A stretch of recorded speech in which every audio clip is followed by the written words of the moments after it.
way the hysteria and the suffering of neocons, considering how much suffering they've imposed on the rest of us for the past 25 years. I mean, it's almost incalculable. No group has done more damage to the United States. No group has come close to doing the amount of damage to the United States that the neocons have done over 25 years. So when you see them go totally bonkers and start rending their garments on Twitter, you're like, I kind of enjoying this. On the other hand, you just got to be honest and say, I get it. You went into this thinking this would be the war that allowed Israel to fully take over and control the Middle East. They would have no more real imminent threats.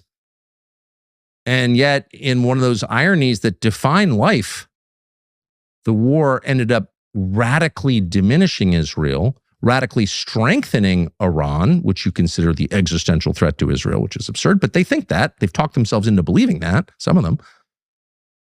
And you lost the only president you had full control over. Trump went from being a slave to Israel to comparing Benjamin Netanyahu disfavorably to Al-Qaeda. Man, what a ride. So we could pick 1,000 different responses and enjoy every one of them, but in the interest of restraint and decency, we're only going to play one, and it's from Ben Shapiro. Here's Ben Shapiro. So Trump, while characterizing the Iranians as very reasonable, says that Israeli Prime Minister Benjamin Netanyahu is a very difficult guy. Okay, I'm just going to be clear. One of these countries has been flying sorties next to the United States and putting the lives of its own soldiers at risk next to the United States. One of these countries has been trying to kill American soldiers.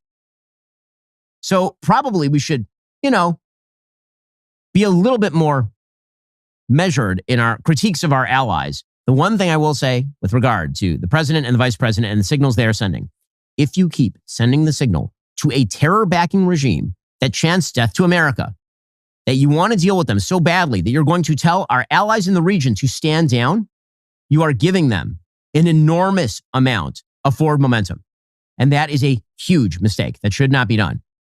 And I hope that the president does not do that. Again, that signing ceremony in Switzerland should be canceled. It should not happen. Mm-hmm. All right. Now, well, I mean, there's so many things to say, but we'll just keep this limited just because it's just too easy. But